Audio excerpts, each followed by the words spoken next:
Elder historian Venn had spent 40 cycles studying the forbidden archives.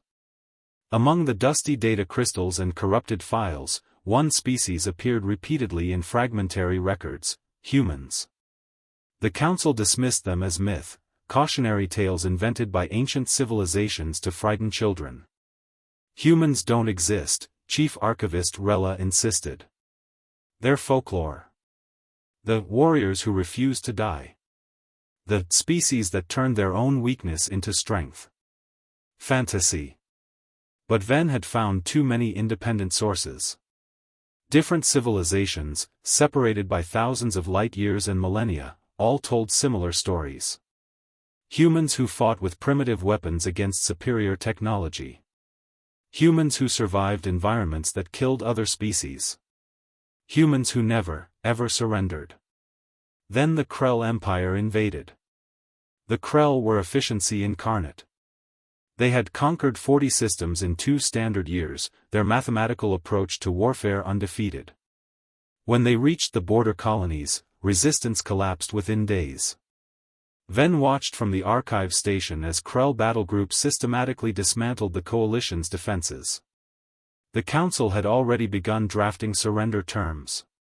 That's when the transmission came. It was audio only, crackling with interference from a source impossibly far away. The language was unknown, but the translation matrix caught fragments: distress call received. Coalition species, humanitarian crisis, invoking ancient treaty. What treaty? Rella demanded. There is no.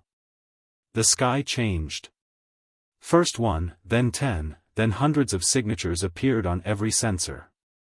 Ships materialized from a form of faster-than-light travel the coalition had never seen.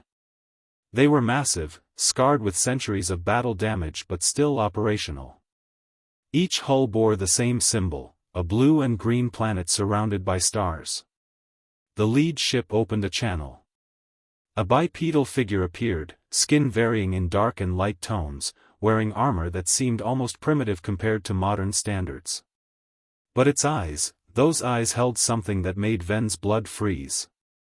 This is Admiral Chen of the Terran Expeditionary Force, the human said. We received your distress beacon. It took us 300 years to get here. Apologies for the delay. 300 years. They'd been traveling for 3 centuries in response to a call for help. The Krell commander transmitted his own message, mandibles clicking with amusement. You are outnumbered. Our fleet consists of. We know, Admiral Chen interrupted. We've been watching your invasion for 6 months. Waiting to see if you'd leave peacefully. She leaned forward. You didn't. What followed wasn't a battle. It was an education. The Krell fought with mathematical precision. The humans fought with something else entirely, adaptability born from thousands of years of warfare against themselves and nature. Every Krell tactic was countered. Every strategy anticipated. When Krell ships retreated to regroup, human boarding parties were already inside, having somehow breached hulls considered impenetrable. Venn watched in awe as human marines fought in conditions that should have killed them: vacuum, radiation, corrosive atmospheres. They just kept coming, kept adapting, kept fighting. Within 18 hours, the Krell Empire's invasion force was destroyed or captured. Admiral Chen's face reappeared on every screen across Coalition space. To any species receiving this, humanity remembers our friends. We honor ancient treaties. And we keep our promises, even if it takes centuries.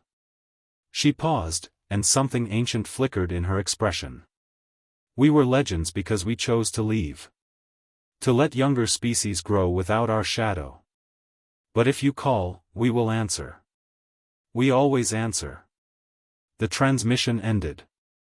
The human fleet remained in orbit, silent guardians. Elder Venn pulled up the oldest files in the archive. There, in text so corrupted it was nearly illegible, was a single line: beware not the humans' wrath, but their loyalty. Legends, he realized, became legends for a reason.